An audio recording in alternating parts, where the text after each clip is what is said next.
Mark Cavendish will wear the yellow jersey for the first time in his career after winning the 188 km first stage of the 2016 Tour de France at Utah Beach.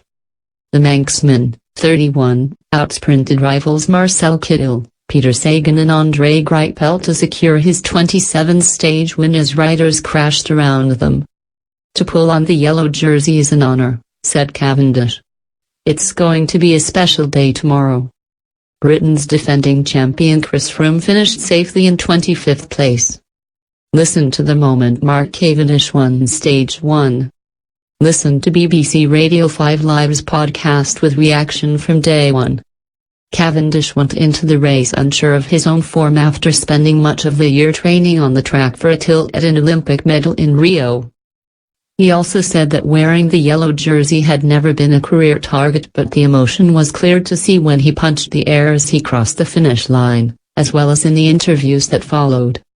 "It's phenomenal," he told ITV4. "It was a big goal. We came here with the hope of doing it. We wanted this.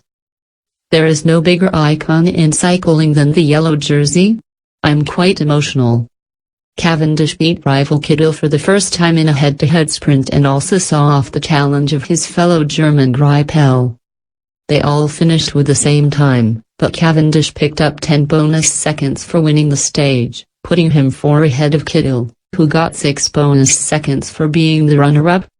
He becomes the third British rider, after David Miller and Sir Bradley Wiggins, to wear the leader's jersey on all 3 Grand Tours, the other 2 being the Giro d'Italia and Volta a España.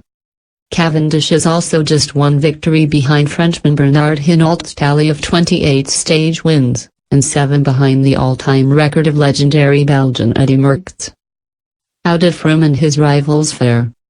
Two-time winner Froome was largely anonymous, and that is the way both he and Team Sky would have wanted the stage to unfold, as he looks to become the first man in 20 years to win successive titles.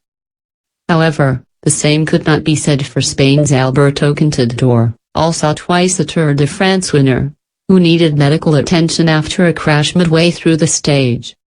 Contador, who in the 2007 and 2009 editions of the 3-week race, slid off on a right-hand corner, landing heavily on his right shoulder. After finishing the stage in the peloton, he said, "It's not the best way to start. I'm bruised all down along my right side from my ankle up, but at least I don't have to go home." Other riders chasing the overall victory, such as Colombia's Nairo Quintana, who finished 72 seconds behind Froome in 2015, and Italy's Fabio Aru, kept in touch on a day when crosswinds threatened to split the peloton. Last year, Quintana finished around 90 seconds behind Froome on a similar stage where he got distanced because of crosswinds, but the Movistar rider had clearly learned his lesson, keeping close to the front of the race along a 70-kilometer stretch down the coast. How did the stage unfold? A total of 198 riders from 22 teams started Saturday's opening stage from Montana Saint Michel to Utah Beach in Normandy. 5 riders made an immediate break, and they built up a maximum advantage of 4 minutes over the peloton. However, just 2 of the 5, local rider Anthony Delaplace and American Alex Howes, were left when they were caught inside the final 5 kilometers. Welsh cyclist Geraint Thomas, who will be one of Froome's key helpers throughout the race, emerged unscathed from a crash in the sprint finish.